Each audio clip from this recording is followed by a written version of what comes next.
Lóránt egy tündéri, eleven kisfiú, aki imád motorozni, szaladgálni, szereti az anyukáját, és még egy kis mókázásban is benne van.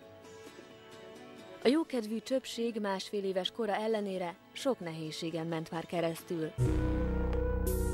Az egész 2 hónapos korában kezdődött. Egy rutinszűrés alkalmával a jobb mellékvesélyében neuroblasztomát találtak, ami egy idegsejtből kialakult daganat végül is.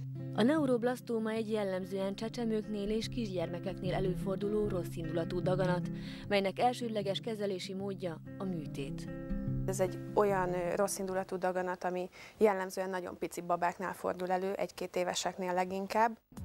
Abonyi Orsolya dietetikusként daganatos betegségben küzdő embereknek ad táplálkozási és életvezetési tanácsokat. Nagyon fontos, hogy megfelelő konvencionális kezelést, tehát akár a műtétet, akár kemoterápiát, sugárterápiát kapjon a baba. Lóránt jobb mellékvesélyét eltávolították 2 hónapos korában, de fél évesen újabb feltűnő tünet jelentkezett. Elkezdett nőni egy tutor a homlokán, és én felhívtam a kezelőorvos figyelmét erre. És akkor az első alkalommal azt mondták, hogy nincs semmi probléma, viszont 1 hét alatt a 3-szorosára nőtt a homlokán a dudor, és én visszavittem, és elküldték CT-re, MR vizsgálatra, és a vége az lett, hogy következő héten, a kontrollvizsgálat következő hetén már kapta a kemoterápiás kezelést. Lórántnál 4-es, azaz a legsúlyosabb stádiumú rákot diagnosztizálták fél évesen. A kisfiú azóta 7 kemoterápiás kezelésen és egy ősejttranszplantáción van túl. Igazi hősként viselte a megpróbáltatásokat. Lóránt teljes gyógyulása érdekében a szülők is elkezdték kutatni a kiegészítő gyógymódokat.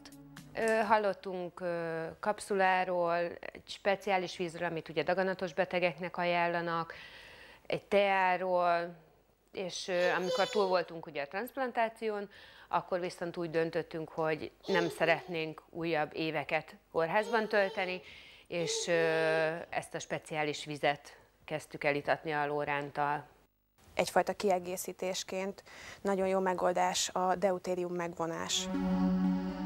A szervezetnek van egy meghatározott deutérium-hidrogén aránya, amit ezzel a mechanizmussal gyakorlatilag mi meg tudunk változtatni, és ennek köszönhetően a daganatos sejtek nem tudnak osztódni, így előbb-utóbb pusztulni is kezdenek.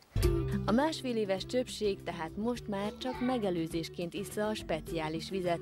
Szülei ugyanis mindent megtesznek azért, hogy Lórántot elkerülje ez a súlyos betegség.